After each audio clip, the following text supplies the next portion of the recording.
Google quietly launched AntiGravity, and a lot of people in the tech industry, they got either excited or worried about what will happen after this one, because now we have Agentic coding platform. But because I'm talking to the non-technical people here, I always talk to the non-technical people here. I want to tell you that it's as important for us, because now you have the power to build apps and websites that you want without knowing anything about the technical details. So I thought I'll do a quick video around two things. One, we'll go through AntiGravity, how it works, how you can use it, and second, how we can create a workflow, maybe a lead generation workflow where we build a lead form on AntiGravity and then connect it with our n8n workflow to collect those leads and then send in emails to those contacts using AI so that the leads stay warm.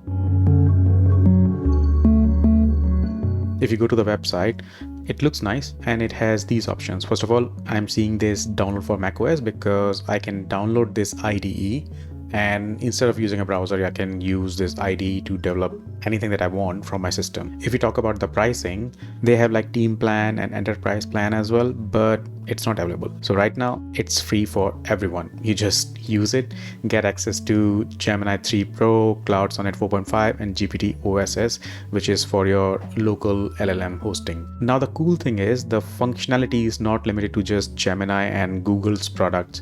You can also use Cloud Sonnet 4.5 and GPT, for example. So I mean, there is some flexibility there. Not sure how exactly this will work because they say it has generous rate limits. Not sure what exactly that means. There's this asterisk there, a wildcard there. So yeah, let me just go ahead and download this. I'm going to do a quick unboxing style video for you. So I have not tried AntiGravity yet, so everything that we see here, it'll be first for me as well. So let's just click next, start fresh, import from VS Code. I'm going to start fresh, and oh, Tokyo night, light, solarized light, dark. A lot of coders, they use dark themes. I like this solarized light, but may not be good for the screen because I'm recording this one. So let's just stick to Tokyo night. All right, after that, how do you want to use the AntiGravity agent? So you have multiple options here. First one is agent driven development. What happens here is that terminal execution policy is turbo and review policy is always proceed. So basically it's agentic. Agent will decide whatever it wants to do and it'll just keep proceeding with its own decisions. The second one, which is recommended, is agent assisted development, which is the policy is auto again, and the review agent decides. So whenever it thinks that it needs your input before proceeding, it will ask you. Third one is review driven development, where every single time it will ask for a review. It will not push anything without your review. And fourth one is custom. I haven't explored that. I don't think we have time to do that. So I'll stick to recommended one, which is agent assisted development. And after that, I'm going to keep everything else as default. So sign into Google. Yeah, I guess we'll need to use my own Google account. So let me just quickly sign in. All right, so I signed up and now let's see. Okay, it accepted. I'm using my business account, by the way. I'm not using my personal account. So I'm not sure what will happen when you use your personal account. All right, so what do we have here? Okay, open folder, open agent manager, clone repository. This one is more into GitHub. We'll see if we need this. And then I have a few workspaces as well, a few apps that I built earlier. It just found those. So a rack chat, the demo that we were doing earlier using VS Code. So it's fetching those workspaces from something that we did with VS Code. I made it a little bigger so that you can see everything that's happening here. And let me just push my bubble head as well so that you can easily see what's going on. So as you can see in the chat window here, you have two options. One is planning and the other one is fast. And what they mean by planning is that agent will first reason before it proceeds with executing whatever your instructions are. And the fast option is that it will just jump into execution. The other option here is to select the models like it said earlier. So we have access to Gemini 3 Pro, Gemini 3 Pro Low. First one was high. And then we have Cloud Sonnet 4.5, Cloud Sonnet 4.5 thinking, and also GPT OSS 120B medium. So we'll stick to just Gemini 3 Pro high for now and we'll see. I hope I don't end up paying a lot of money with Gemini 3 Pro high. Before I start building everything in AntiGravity, let me just quickly set up a quick workflow here because I will need a webhook. What happens is that with webhook, imagine this, you have a lead form. We are talking about a lead and responding to that lead as soon as it arrives. So we have three fields: name, email ID, phone number, and a submit button. This webhook is going to fetch all these details from the submit button and push it to our agent here. So it will do two things here. One is fetch the details, then give it to agent, pass it on to a database. In this example, we are going to use Google Sheets because we are just going to keep those three fields in there: name, email ID, and phone number. And from that email, we are going to send an email, like an email right away, to the person who sent that, who submitted the lead form. So there are two things going to happen, but I'm setting this up so that I can give that webhook URL to the agent, to the IDE at AntiGravity, so that it can use that URL while it creates that lead form. So for now, all that I will do is just add the first step as a webhook. And in the webhook, we have a test URL, which is get. We need to know this because if it's get, then we are going to give the instruction that this is the instruction to IDE, the LLM there, that this is a get URL, because it could be post, head, patch, any of these URLs as well. But here we are using get and the method is get. Everything else we don't need right now.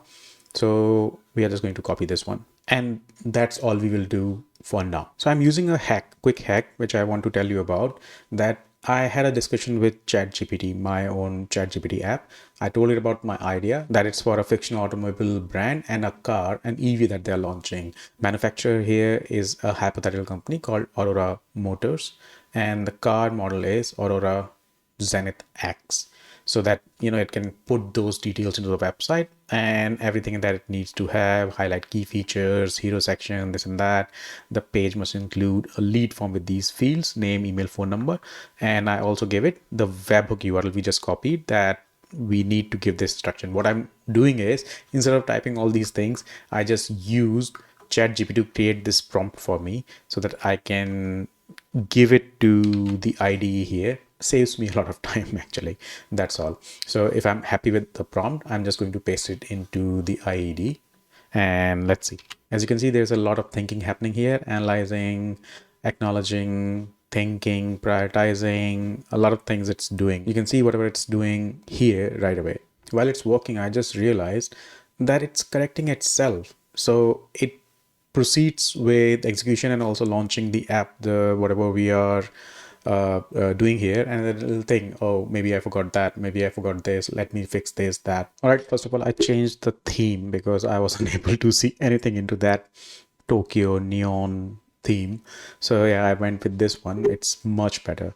And since I gave it access to a folder where you can save this workflow, it just started creating everything here. And don't get too scared with everything that's happening. Just let it do whatever it's doing, right? So basically what's happening here is, while it's doing everything here on the side panel, you're also seeing an implementation plan where it's putting together everything that it has done, why it's doing it, so that in case you have to bring in a developer, the developer would know what happened, what kind of brief was received, what exactly this tool created.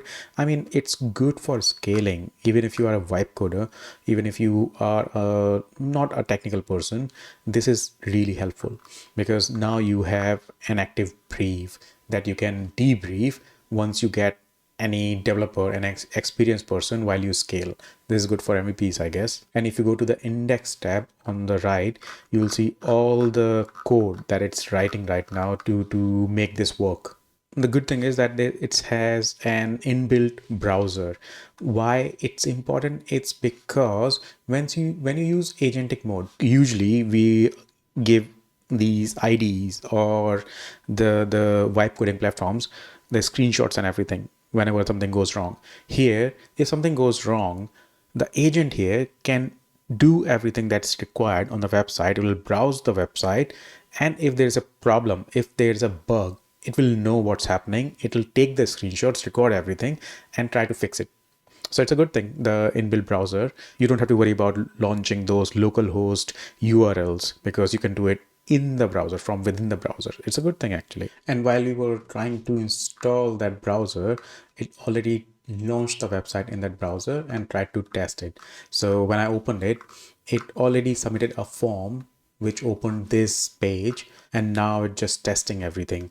If we go back to the IDE, it has taken screenshots to show you what exactly is happening. And if you want to make any changes here, like for this one, hero section, the hero section features and high impact visual of the car and this and that. So if you want to change anything, you can easily change, and it's not very complicated. I'll show you how. Like for example, if we talk about the visual design, right? I can just add a comment and say, make it, so I said, make it look more eco-friendly instead of neon colors.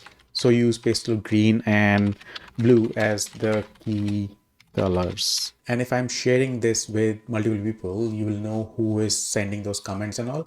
So if you go towards the bottom right, you will see the changes, the review that I submitted here, which is the visual design, whatever I'm talking about. And if I accept all, then technically it should make those changes. So while it's working on the code, I just want to show you one quick thing, which is the agent manager.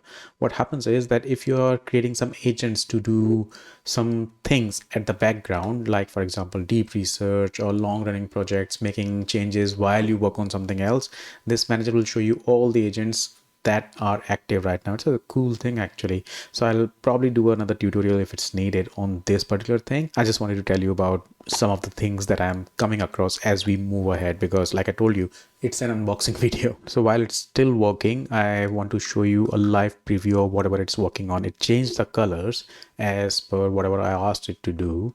It created an image which is more eco-friendly. It added a lot of things. So what's happening here is that every time I go to this page and I click on anything like this form or the email address or any other form fields, it keeps flickering. You can see the flicker here, right? It keeps refreshing. So I told AntiGravity that I have that problem. So now it's trying to fix that issue. So it's trying to fix the issue. And if you see the blue hue here on the edges of the browser, it's because it's not me, it's the agent who has taken over and it's trying to go through the website and figure out what's happening. Before that, I had to restart this whole app because it just crashed. It just was going in loops. So I guess, yeah, it's too soon to say that this is the perfect IDE. All right, seems like the issue has been fixed. It was some issue with the extensions that I was using in the browser. So this is the landing page, and if I go down and submit the form, it will get collected in my n8n webhook. So before that, because this is test environment, I need to click on listen to these events. So if I go back to the webhook and say listen for test events, and then I go back to the browser, the website, this one, and submit all the form details. And if I click on reserve now, so yeah, here I have received this input, the query, the name, email, and the phone number. So yeah, it works. To be honest, would have been faster with Lovable, but this is a new thing, the whole IDE with AntiGravity. It's worth checking out. I'm sure it will get better, and in time, if we explore more, dive deeper, I'm pretty sure you will get a hang of it. But in any case, we are receiving the form submission here, the output and the input, which is the 3 form fields. Now I'm going to create that workflow to send that email right away. But before that, let's just pin this one so that the data doesn't get lost and I don't have to submit the form again and again, because the reservation has been received. So here's the thing, whenever you start with something new, something where you can't find any tutorials or any workarounds, then you just try it out and figure it out. Because the thing is, yes, people can tell you what to do, which buttons to click, where to press, where to look at. But if you explore something yourself, you will figure out things much faster. Initially, the learning curve will be there, but the things that you learn yourself will stay with you. So once we have received that information from the lead, the first thing that we will do is to set up one AI agent node. And here the user message is not getting triggered from any chat, so you'll change it to define below. And the first thing that we need to do is to give it the user message. And in the user message, we are saying you are an email assistant. You're asked to respond to incoming warm lead. Name will come from, if you go down there in the query, this is the name, and phone number, this is the phone number.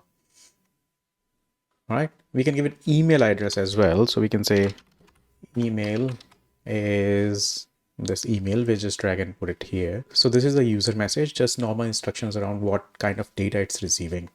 After that, we also need to add an option which is systems message.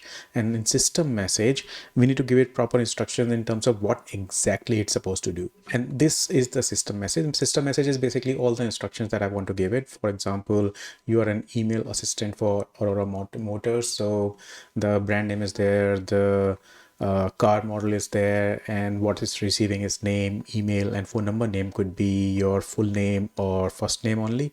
Then similarly, we have all the instructions in terms of what kind of what are the ways it can respond. So for example, if the name is missing, just say hi there, else say put the name in the greetings, confirm that we have received the inquiry, and also that send the phone number back to the person and ask them if in case they want to receive the call on a different number, feel free to respond to this email with updated contact details in case they have submitted any wrong number by mistake, or could be anything else as well. And then some more stuff around some key pointers around the car, a sign off, and in the output I'm expecting a body, which is the email body. So as simple as that. Once I'm done with that, what I need to do is I need to add a chat model as well. For chat model, I usually use OpenAI. So I'll just use OpenAI, and it's 4.1 mini. And in most cases, I give my agents a think tool as well, so that it can just use it if needed, if it's confused about anything. So that's a simple AI agent. Let's call it email assistant agent. And yeah, after that, once it's done, let me just execute it once, and then we will add a Gmail note to send those emails as well. All right, so I executed, and the body should be, this is the body, which is the whole thing. So seems like it has written the email. Let me just pin this one as well. And after that, we have to add a Gmail node. And inside Gmail node, I need to select an action called send a message. And once the node is open, a Gmail account, there is a video where I have told people about how you can connect the G Suite, the whole Google Cloud, with your n8n. So you can go watch that video. I will not do that right now. It's a long video. But yeah, so what we need to do is that's everything else is fine. Gmail account, resources message, operation is sent to. In the to node, I need to bring in the email ID from here, from the query that we received from the webhook. In the subject, we can either assign this to AI agent as well, or we can just put some predefined subject line as well. For example, I put welcome to Aurora Motors and the name, so that it's a little bit personalized as well. Let me just put an exclamation mark as well. All right. So this will be my subject. Email could be HTML. The message should be coming from the last node, which is the output from here. So yeah, it's here. And in the options, if we have to make any changes, for example, add any attachments in there, or CC someone, or send a name and replies to, anything that we want to put in here can be put in here. So basically, yeah, send a name. I can put, say, let's say in the send name I put John from Aurora, so that the name comes across like that. So yeah, I mean, this looks good. Let me just execute and see. All right, so this is done. I can see it has sent an email. The output shows green, so everything should be good. And now I have to check my email if it's actually done. Okay, so it's in my sent folder now, and I can see that everything looks good. Thank you for your interest. Okay, and the phone number is also there. In case you wish to receive the call on a different number, feel free to respond to this email. Okay, and then something about this one. Okay, so this looks good. So the next thing that we have to do is, because the email is gone, we also have to put this data into a database. And for ease, I'm just going to use Google Sheet. So the first thing that I need to do is to create a Google Sheet. This is a sample Google Sheet, and here let's just name it car leads or inquiry or whatever. The first thing that we need to do is probably date stamp. Then after that, name, email.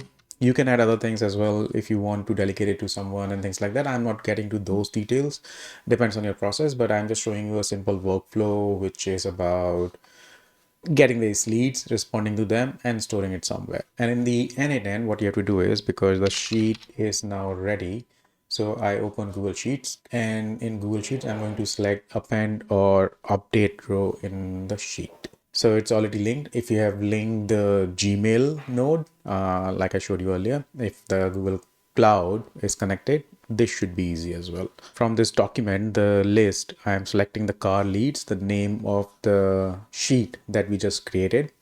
And within the sheet, it's the first sheet. I didn't rename it anything. So map each column manually, columns to match on. It could be based on email ID. Okay, so email could be unique here, or even phone number. So phone number is the one which stays unique.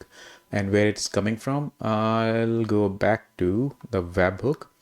So query, the phone number goes here because phone number usually is unique. The email goes into email tab, the name goes into name tab. For date, I need to use a JSON code which will pull today's date. And so for date, the code that you need to type here is, for example, it's set for Europe, London, that's the zone.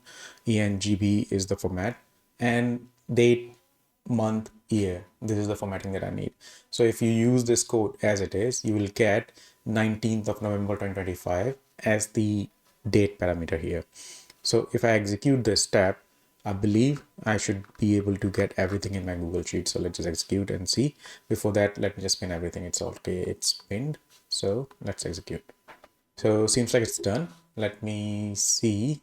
All right, so it's here, as you can see. So we have date, name, email ID, and phone number. And we can add other columns like, for example, the car model if we are selling multiple cars and things like that. So, I mean, it's not that complicated. You can personalize it based on if they are showing any particular interest on the website and things like that. But yeah, this is how you can approach creating this whole lead notification workflow.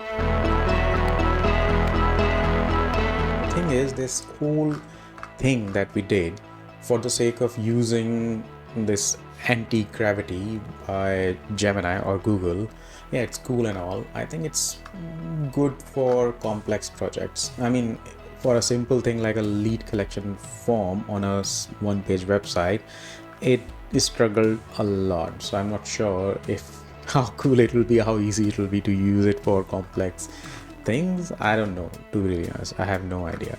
But the thing is that if you are building something similar to this one, like a lead form which collects some details, name, email IDs, maybe a message, so that you can personalize it further, I think for now you will be good if you stick to VS Code and ChatGPT's Copilot. Even Lovable, Replit, these tools, I think they are good enough for non-tech people. For technical folks, all the best. I guess you know better if this platform is worth it or not. At this point, I don't think it's worth the effort for the non-technical people who don't want such a complex job. So I guess it depends on your use case. But if it's on me, for now, I will probably not use AntiGravity. I will stick to the more simpler platform. I don't think it's a learning curve. I think it's too new. This idea is too new. It needs some time to evolve. I will also like to give it some time before I would like to use it for some serious projects. But I guess I hope you like this video for the lead follow-up or lead creation. I mean, there is one single workflow right now. There is no looping, there are no multiple decision-making systems. You can do a lot of things there. For example, if someone responds with something, the agent should be able to update the records. You can add more columns where you have the initial message, any follow-up message, did the call happen, did the person pick the call or not, auto calling agents, right? That kind of stuff can also be done. I think at this point, if you already have received a call, then you don't need an AI agent. I mean, a human can find some time to call that person and try to book an appointment, a test drive and things like that. So if you like this video, give me a like. And if you don't want to miss out on any future similar videos, do subscribe. So I'll see you in our next video. Have a great day. Cheers.